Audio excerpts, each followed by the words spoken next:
This KFAN podcast is sponsored by Builders and Remodelers, exclusive Twin Cities provider of Elements Windows. Get the highest quality windows at unmatchable value. Visit buildersandremodelers.com for more details.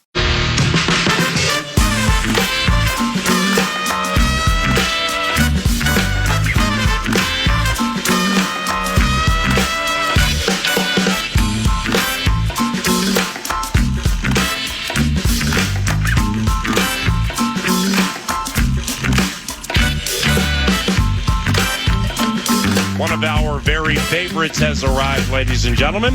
He covers the Minnesota Vikings for the Star Tribune. He's an excellent, excellent writer. Also a fine country reporter. You know how reporters and columnists are? They want the controversy. They want the negativity. Ben Goessling from the Star Tribune, ladies and gentlemen. He's BG. At Ben Goessling via the X machine, if you would like to follow, and you should, if you're so inclined. At Ben Goessling, we have Access Vikings, we have the podcast, we have the newsletter, and of course we have StarTribune.com. And those who still go old school on it and buy the newspaper, sit back, steaming hot coffee, pot and or cup of coffee, open that thing up, look at the agate page and the voluminous box cup. Open up the Star Tribune and read Kramer or Emily or Ben or Jim Suhan, fantastic columnist, our friend Lavelli Neal III, likewise, and Ben's here with us now. And Ben has joined us at the State Fair. Adam Thielen, assumedly, is en route to Minnesota, if he's not already here. But if you missed it and you just joined us now, the Minnesota Vikings, an hour and change ago, traded with Carolina and are bringing Adam Thielen back to the Covenant. Adam Thielen has returned to the Minnesota Vikings, and as somebody who knows as much, if not more, about that than us, was refreshing his Adam Thielen / Vikings trade stories from the Falcon Heights State Fair parking lot before he joins us 9 to noon. Give him another round of applause. It ain't easy getting in here, following trades, cuts, Chamblises, and keys, and the whole thing.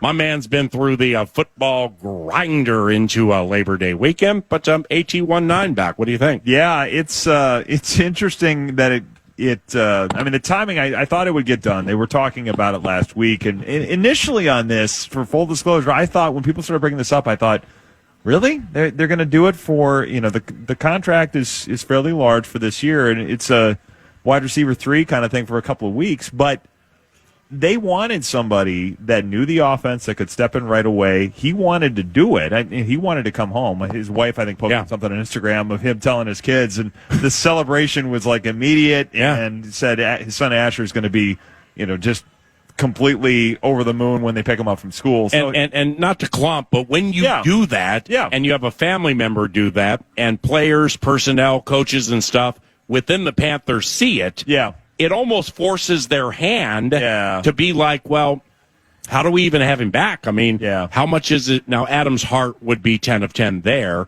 but that was a little bit of a different wedge in this whole thing that popped up recently. Yeah, I mean, it's interesting how this has gone, because obviously there's nobody that's more Minnesota than Adam Thielen, from Detroit Lakes to, all of the stories we've told 1,000 times about the $500 scholarship to Mankato and the rookie camp tryout. He did. Oh, okay. The Star Tribune has learned he did, in fact, go to Mankato. But wait, what do you mean $500? I've never heard that part. Yeah, he had a $500 scholarship to Mankato play football. To play football. Wow. And was a rookie camp tryout, was going to go sell dental equipment, I believe, if it didn't work out. I mean, all of this has been very lightly covered. This is, I'm sure, very news to everybody.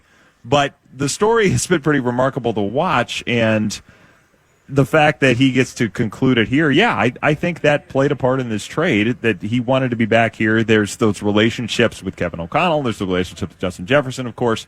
You get all of those things that play into this deal, and it brings everything full circle. I remember a couple of years ago when he left, there was this discussion of, I think he was interested in being somewhere where he had a little bigger role in the offense. They were looking to get a little younger. They obviously make the trade for Jordan Addison, I should say. But a couple of years of that, and you're not winning there, and I think everything starts to look a little bit different. So the Vikings needed help. He wanted to come home, and they get it done. But this goes beyond just the idea of, hey, Addison's out for 3 weeks. Yeah. I mean, this isn't, we need Brandon Powell to come in and pick up some return duties or be a guy on third down.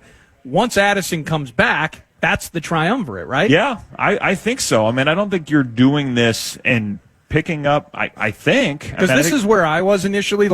I'm thinking the Thielen thing, there's cool, it's nostalgia, it's a local angle. Yeah. We love our local angles We here. do. but why would we overreact, pay a guy potentially $6 million if we're worried about just the 3 weeks? Right. And so you're thinking about Naylor, you're thinking, and you hear KO talking about how much he loves the depth of the receivers. Yeah. No, this goes way beyond that. He's in the mix from the jump. Yeah, I think he's going to be. And the other piece of this that's worth keeping in mind is he's worked out with J.J. McCarthy the last 2 summers. I was just looking at it yesterday for a big J.J. story I'm working on, and he's out on the field posing with college quarterbacks that had come in to work out with those guys, and right next to him is Adam Thielen. I mean, the two of them wearing a Panthers helmet. Yeah, I think so. Yeah. I mean, the two of them have spent a fair amount of time together the last couple of summers.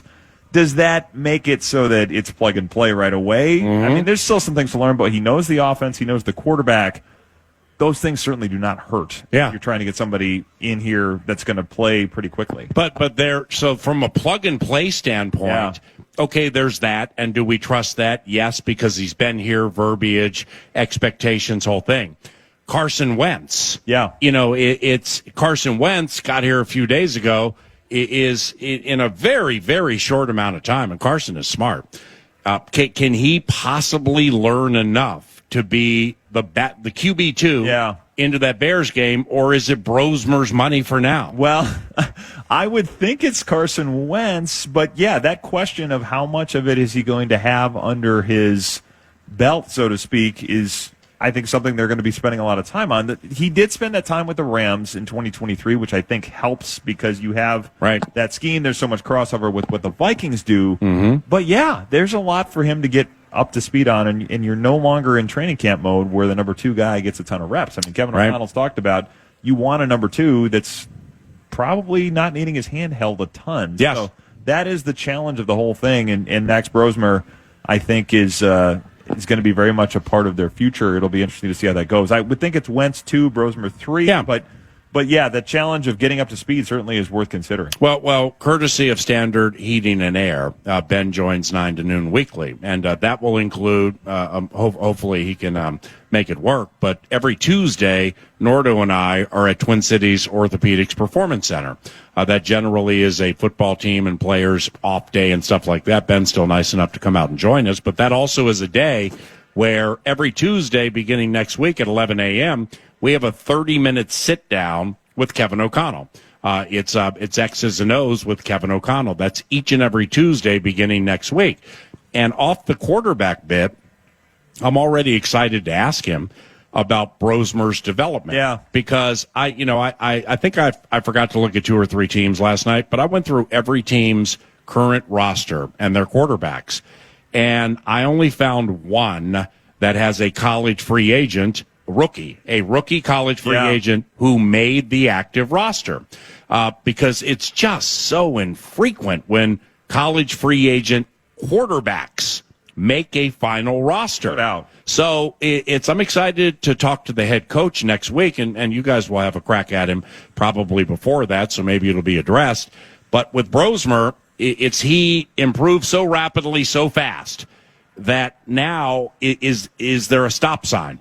It's like, because when you get into practice for the Bears, Ben knows this, Carson Wentz is going to mimic Caleb Williams, correct? The backup quarterback. Yes. It's called the scout team. He'll mimic Caleb Williams and, backup receiver, I don't know, Ja'Shawn Jones, Lucky Jackson. There'll be Roma Dunze and DJ Moore and stuff like that. So I just wonder, with the development with Brosmer, which has been on the fast track, and that kid has responded in kind, does it just kind of stop right now? Well, the practices, to your point, the practice has changed now, where it is no longer about installing the offense. It's about getting the players who are going to play in that Bears game ready for the game, which means you're game planning differently. It's not about installing the Vikings offense as much anymore as it is about installing that week's game plan. And most of the reps are going to go to J.J. McCarthy. So I think the process, it'll be interesting to see how this goes. One of the things they've tried to do to circumvent this, I know, is when you have the number of people they have to work with quarterbacks, and that's from Kevin O'Connell down to Wes Phillips, down to Josh McCown, down to Jordan Traylor now, Grant Udinski in the past. Yeah. They've liked having that many coaches because you can pull a guy off to the side and you get a little more individualized work. I would imagine that's going to be a lot of the plan with Brosmer to continue that development work. You'll probably see him as one of the guys that's on the field for 20, 30 minutes after a practice getting extra work in, because sometimes you have to steal those reps that way. So I think that will be a big part of what his week looks like now, because the practices do shift in their focus. Not that we'll ever get the answer. Do you wonder at all who the 54th guy is? I mean, the fact that they're keeping 3 QBs on the roster, and then now you're looking through the final set and you're like, ooh, 4 corners. That's interesting.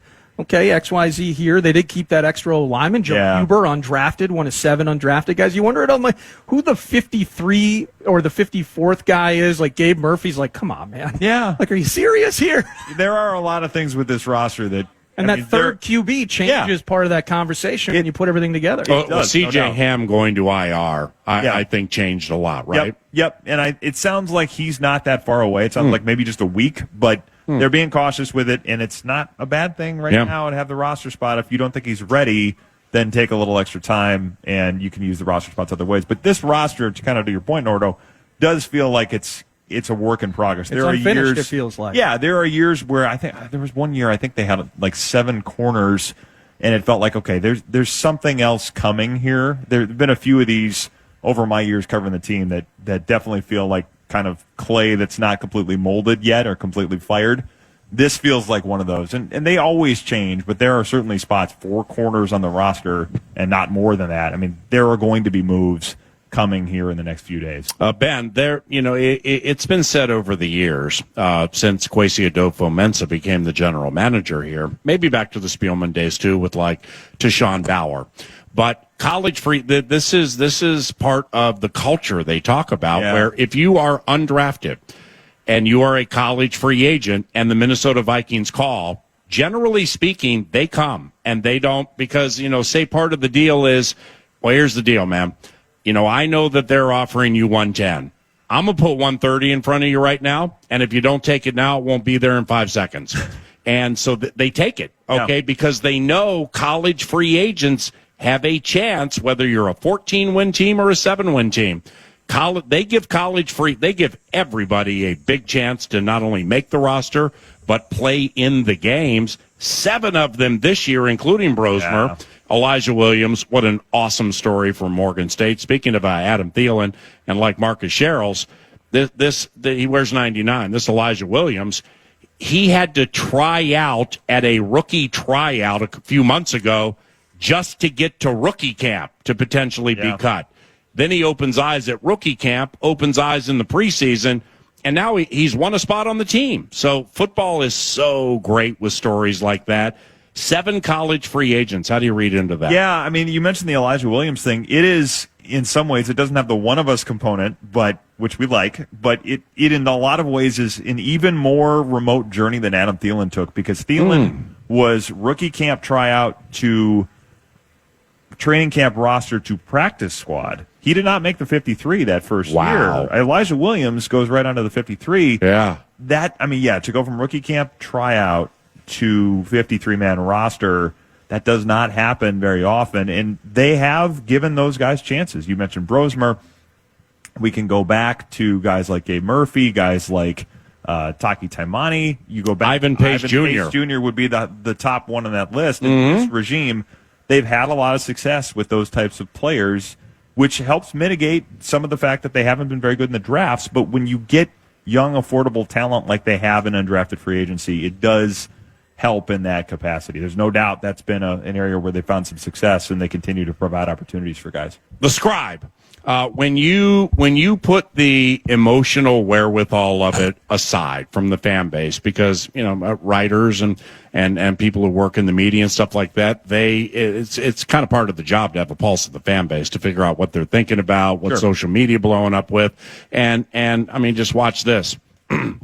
Hey everybody. Former Golden Gophers quarterback Max Brosmer made the Minnesota Vikings active roster. Can you believe that?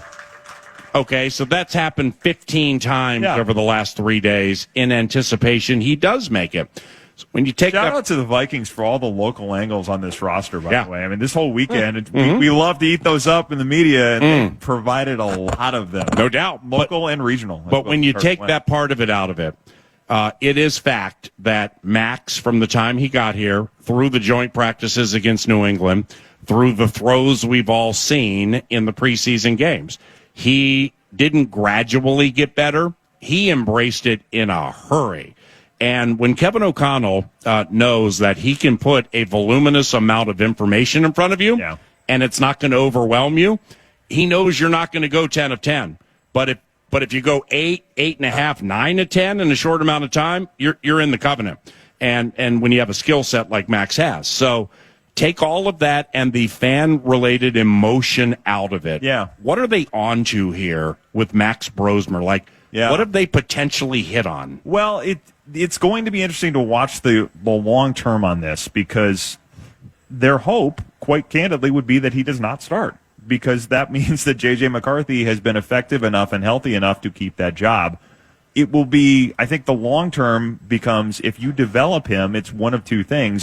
He's a number 2, or probably he becomes a really nice trade piece if somebody else says, hey, he's been in the Kevin O'Connell quarterback, sort of covenant. Fortress of solitude. That's a covenant. The covenant, sure. A couple of daughters up there and a wife are saying covenant. Yes, there you go.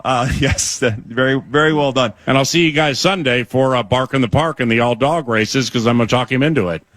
We'll, if we're back from the cabin, we'll be there. No, you won't be there then. Well, we might be back. We got Ava Stella. We might be back from the cabin. The laughing, crying baby Hannah by our side in the winner's enclosure.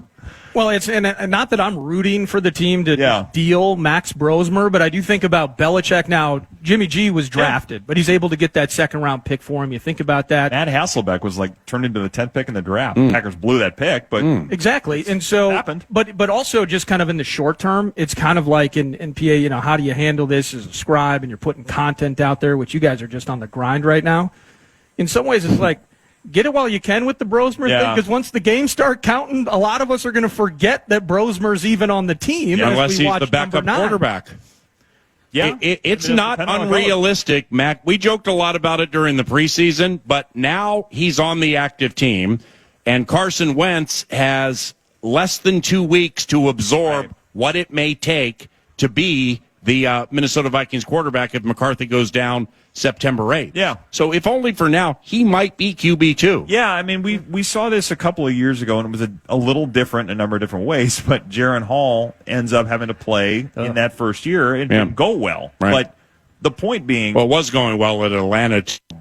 Current Viking Jeff Okudah blasted him. Oh, that drive was fantastic. Yeah, it was Okudah, too. Was that the doorstep, maybe? Yeah. Yes, I think he was trying to slide for a first down, maybe even score it. Should have tried harder. But, I mean, you do end up in situations where these guys play because circumstances dictate that. And I think the thing with Brosmer has been, when he's been as effective as he's shown to be in terms of picking up the offense, and you say, we can trust this guy with more, it does lead them to say, we have some confidence to move you into situations where we may need to use you. And they have, I think, been interested in him. Really, I can remember being at that pro day when Brosmer first came in. They got to see him twice because he got to practice in that pro day or throw for scouts in that pro day after he had transferred from New Hampshire. I remember being at that pro day kind of watching Kevin O'Connell watch him, and he was like, this guy could throw it. And the interest in him and the attention on him started really then. So it's been,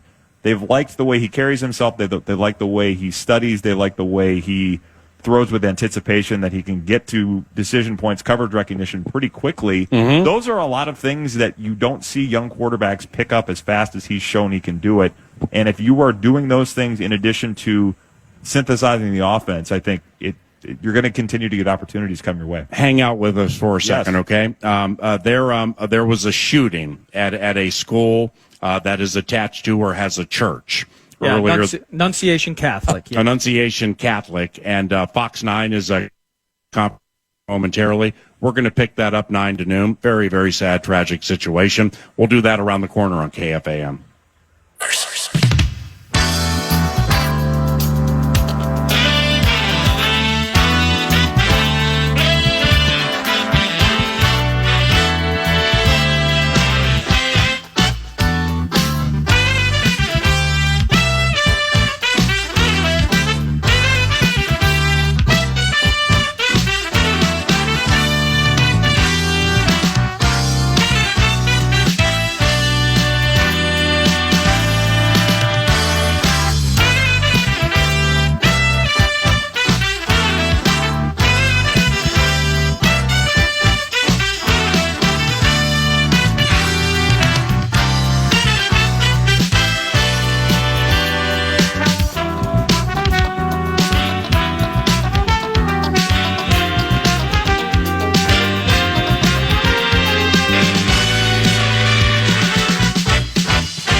All right, awaiting a Fox 9 press conference coming up soon over a school shooting earlier today. Meanwhile, Ben Goessling from the Star Tribune is here with Nordo and yours truly, Paul Allen. And our group over here, Andrew, Eric, and Jason from New Brighton, they're here to take in all of the shows today. Yeah. This is a commitment to the bit right here. No doubt. No doubt. Andrew, Eric, and Jason from New Brighton. They have their comfortable chairs right in front of the Mesh, Besher, and Spence fan stands. And we have Paul Allen, hashtag Vox, Duckies and Bunnies, common man in the program. Get Rosie going. Get Rosie going. Get Rosie going. Then you got Bumper to Bumper, the big ticket, cake eater by his side. Power Trip Morning Show, Why We Really Are Here. That's fantastic, man. You guys are awesome. So we are awaiting a press conference to talk about to share information on a school shooting this morning, where there are social media reports that the shooter has been shot, and the shooter is dead, but still there's more to share, and we'll pick that up if and or when they unfurl it. Could be any time now. Meanwhile, with Ben here, from a lighter topic standpoint, you know, if you eat, let's say, if you eat 10 Ollie crab fritters, and they're located right next to Gizmos. Okay. Your body fat actually might get up to 6%. Oh, wow. So we be careful. So have at it, Skinny Scribe, and get that body fat up to like 6%. Right? Do. I didn't get a chance to get out for a run yesterday with the busy day with news, so gotta probably we'll get back at it later today. So probably enough room in there to go for it. When you do junk food or something, is it just you get a little peanut butter with the celery this time? Is that how you splurge? I am of the mindset, and I had a high school coach that always liked to say, and one of the reasons I'd like to run is I like to eat. So one of the things I tell my kids that I coach is like, guys, you're 17, you're running, enjoy this phase of your life. Like, fuel up well, but also enjoy the fact that you can go to McDonald's and eat whatever you want. It's not going to affect anything. So I embrace that side of the fitness equation, probably a little more than I should, but it is what it is. That's that can be elevator music in one ear and out the other for the producer and yours truly. I mean, this is the quarter-ton covenant between he and I. We have a combined 4 1/2 chins. You can break it down however you want. And we haven't felt our ribs for a combined 52 years. So therefore, round of applause for the Skinny Scribe being able to crush that McDonald's and not even have to think twice about it. I'm getting old enough to think twice about it, but there was a phase in my life where that was a little easier. Now, having known you as intimately and well as I have over the last, say, half decade, I've gotten to know your family. Your wife's here. Both your daughters are here. So spending a day at the State Fair with your family, is that a yearly occasion, and do they or you have any must-eat food items while you're here? Well, it is a yearly thing. I actually did not grow up going very much. My wife is from Fargo, North Dakota, probably actually went more than I did as one of us. She's not one of us, and I think it's an annual tradition for her to be sitting up here and for me to point that out and her to give me the look she's giving me right now. Yes. That is pretty much an annual tradition as well. But, yes, we actually have started going, I think both of our kids came here for the first time probably as babies, certainly as 1-year-olds. We have I think pictures of our daughters a year old with Sweet Martha's all over their faces. So Sweet Martha's is high on the list, as it is for most Minnesotans, I guess. Yeah. You know, it's the turkey to go place is typically pretty good. The roasted corn dogs, pickle on a stick, a lot of the cliche stuff. But I have my list of things I'll try to get to here today. Is there a point in your State Fair journey, with or without your family, you will be seen outside the Coliseum sharing the doctrine of the justification by faith? Is that going to happen today? I don't know. If somebody wants to come chat about it and they find me, we can certainly talk about that. But it's not like on the plans. I don't have it. I'm not going to get a megaphone or anything. But I'm always happy to talk a little Calvinist theology. If you had to leave the Vikings, beat, so who's the publisher? Steve Grove. Yeah, so Steve Grove's good buddy. Yeah, from F7 or F6 where I met him at the airport. Steve Grove, I have all your albums, including your greatest hits. So if Steve's like, wow, you're just unbelievably good, but we got this here and that there, and we have to take you off the Vikings beat and we're going to give you your choice of any team in the local market that you get to cover, the local sports market. So if you had to leave the Vikings beat, which one would you want and why? Well, there's a few ways to think about this. I've done baseball. I did 5 years of that. I did about 5 minutes on the Wild beat in 2012. The Wolves would complete the cycle, I suppose. I probably would go for football. Yeah. In part because you got those little girls. It'd be familiar, and that's the reason. Is you're not traveling as much as you are with the other ones. So you're home more with family, which is part of the reason that football works a little better work-life balance-wise. And it's more FaceTime with Chip Scoggins, which is never a bad thing. Just it brightens the day to cover college football with Chip Scoggins. That would probably be my pick. Go back to the alma mater and cover the Gophers. So with Adam Thielen returning to the Minnesota Vikings, he'll play in the Bears game, the season opener, and that's right around the corner, man. The NFL season opens 8 days from today, with Dallas at Philadelphia for the annual Thursday night clipping penalty. That'll be at Lincoln Financial, but nevertheless. What do you think about? I'm not looking for a record prediction, or they will do this in the playoffs and win here. I think I have to file one of those in the next few days. But you know what? We did our great NFC North debate yesterday, and it gets to with Cinny, Packers, Wobble, your cohort, Bears, and yours truly. You know, I had something jotted down for like this pigskin preach about what I think the Vikings are going to do, and I'm like, you know what? I'm not doing this. I'm just going to be realistic with it. I don't really care unless it's like a laundry list of the most significant players on the team out for a majority of the year. Yeah. Outside of that, to whom much is given, much is expected. And the accolades that are thrown around at that facility, the money and extensions that have taken place with the most important decision makers in the building. Off 14 victories and a stacked roster. I'm to the point where I really don't care what the situation is. You have to win. No doubt. You better win at least a playoff game this year, preferably 2. If you don't, and I guess we'll handle that if and or when it happens.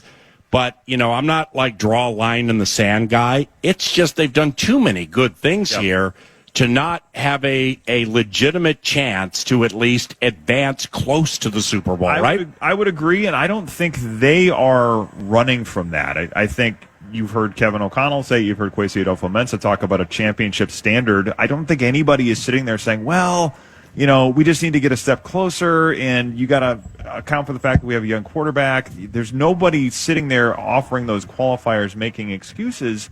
There's a lot of talk about, this group is set up to win now, and they have everything they need to do it. And part of that with the Wilfs, when they're as willing to spend money as they are, I mean, they give everybody everything they need, but the expectation is you have everything you need to go do it, so go do it. I think there's some of that comes into it when you are not lacking for really much in terms of resources or support from the ownership group.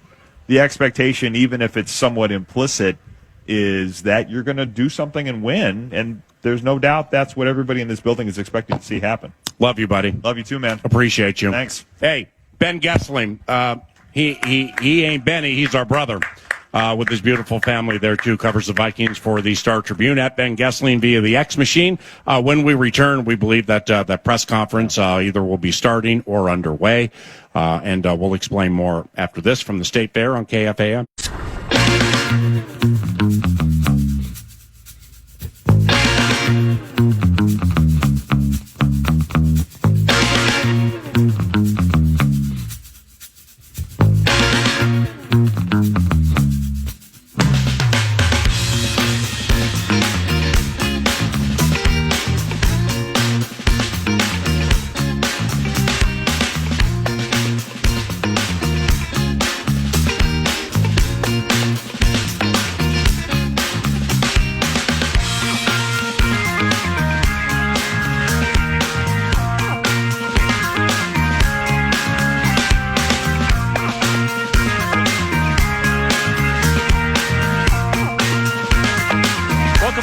To noon on a Wednesday morning here Just in the shadow of the grandstands at the Minnesota State Fair, PA rejoining the conversation momentarily.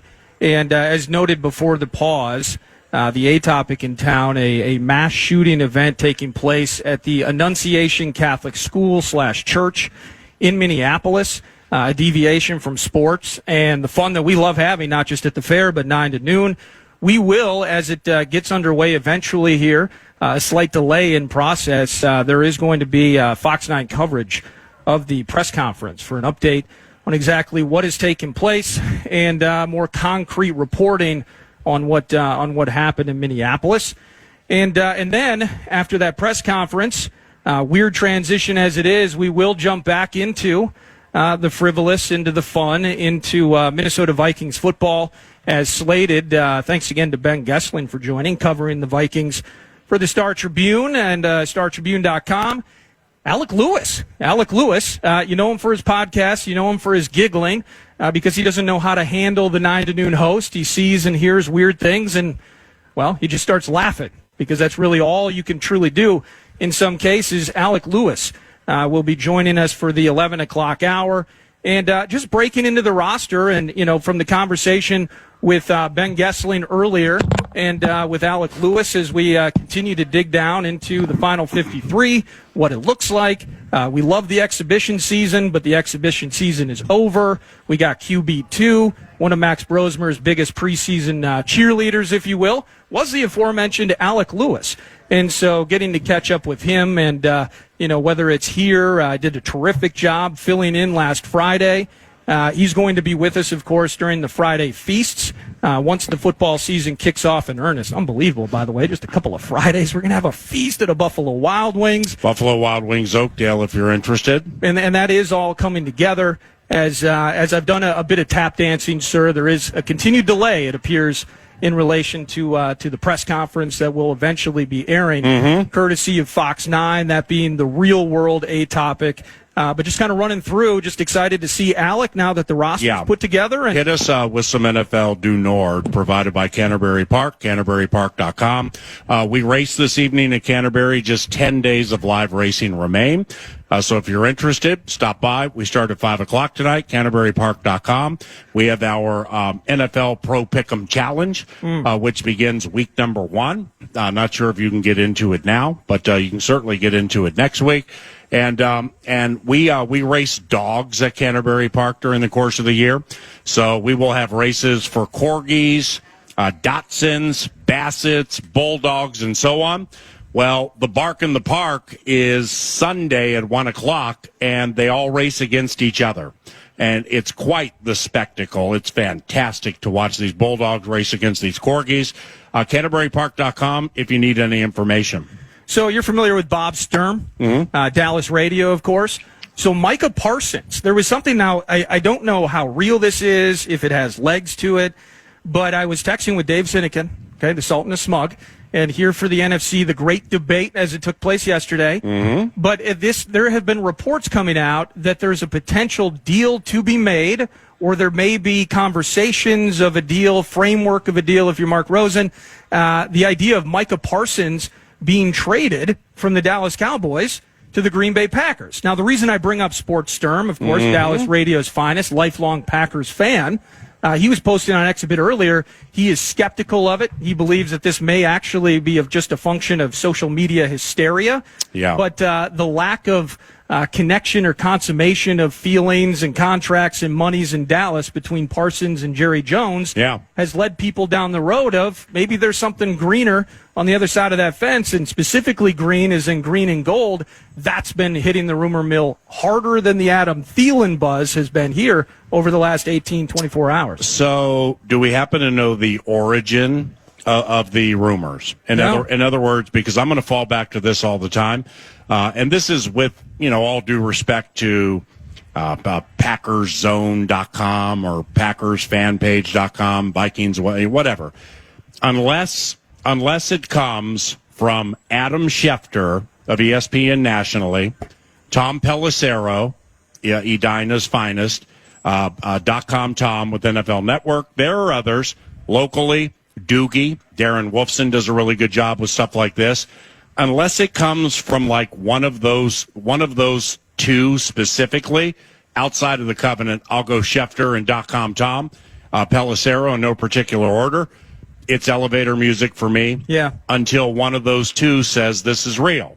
Now, when Adam Schefter started tweeting, Adam Schefter, ESPN newsbreaker, last week about Adam Thielen, and the Minnesota Vikings are interested in Adam Thielen. Well, that means, given these newsbreakers generally work with agents. Agents are very important to these newsbreakers, and there's a back scratching element to it also. Is this is real? You put it out there, Adam, and you're not going to be lying. You're not going to have proverbial egg on your face. It may not happen, but this is real. Now, that's with the assumption down the road that you kind of owe agent du jour something down the road. Yeah. So that's as Bump would say, a slippery slope, depending on whose ox is being gored. I don't like to play that game, but nevertheless, but I'm not newsbreaker guy either. So that's kind of how it needs to go. So when Schefter and or Pelissero put something out like they have, there's validity to it. So then where does it go from there? Schefter continued to tweet about it. And then all of a sudden it was like a non-essential clause that would say, and Thielen would have joy or happiness to return to the Vikings. Well, that's the next layer. So then what's the next layer? Is with certain individuals, family members will start getting involved. And Caitlin Thielen, Adam's wife, I think it was Instagram or some non-Twitter related social media outlet, she posted within the last couple of days basically a prayer. Can this please happen? Okay, it's coming. I can't remember. She wasn't super direct, but you could read between the lines. And now that means Schefter's original post was accurate. The Thielens would be happy to return home. Yeah. She's pushing the envelope a little bit with this, simply because if you remember these football teams, they see everything. They have people who find everything, and then they go to the GM, and then they go to the head coach, then they go to the owner of the team. What do you think of this? Well, if a deal had not been consummated, what's up, Lou? My initial thought would have been, well, Adam's going to be all in with the Panthers. He only knows one way. That's how he was raised, and that's who he is. But if I'm a player or a coach or a member of that organization, I'm wondering completely where his heart is. Because we got Schefter saying this, which means it's right. Now we have a family member going public saying, this would be great, and I really hope it happens because we have family back there and stuff. Well, then now the Panthers all of a sudden had to be like, what happened? It's... how much do we need to come back on what our requests are for compensation to get Adam Thielen? So you put that whole thing together, Thielen ends up here. Now with this Micah Parsons situation, Nordo told me about an hour and change ago, I went to, unless I missed it, I went to Schefter, I went to Pelissero, I couldn't find it. Maybe I didn't go back far enough. Well, again, just to, as Sports Sturm was talking about, Mr. Sturm, that it does feel like this is more either agent-driven or that it's outside the realm of deal being on the precipice of being finished. So from an NFL due nord standpoint, that has been one of the biggest talkers this morning. Yeah, there's nothing to it. Outside of our guy Thielen returning to Minnesota. Now, putting a wrap on things, there wasn't a ton of, again, looking for local angles. KJ Osborne released from the Commanders, and the idea of if the Thielen thing hadn't happened, PA, the idea that KJ Osborne would have been a target of the Minnesota Vikings to come back to Minnesota, knowing the game plan and potentially being able to contribute. Did you ever put any mental process into that? He leaves Minnesota, loved the opportunity via free agency to maybe get a bigger paycheck, took advantage of it, but couldn't take advantage of the land of opportunity out east with the Patriots from a receiving standpoint, and really hasn't been able to catch on since with the Commanders towards the end of last year. Couldn't make it to the final 53 this year. Would that have been something you think potentially bounced around if Thielen hadn't been an option? This would be FICA, Fairness and KJ Osborne Act. I'm very, very fond of KJ. Got a chance to meet his mother when he was here, and he is an upstanding, fantastic human being.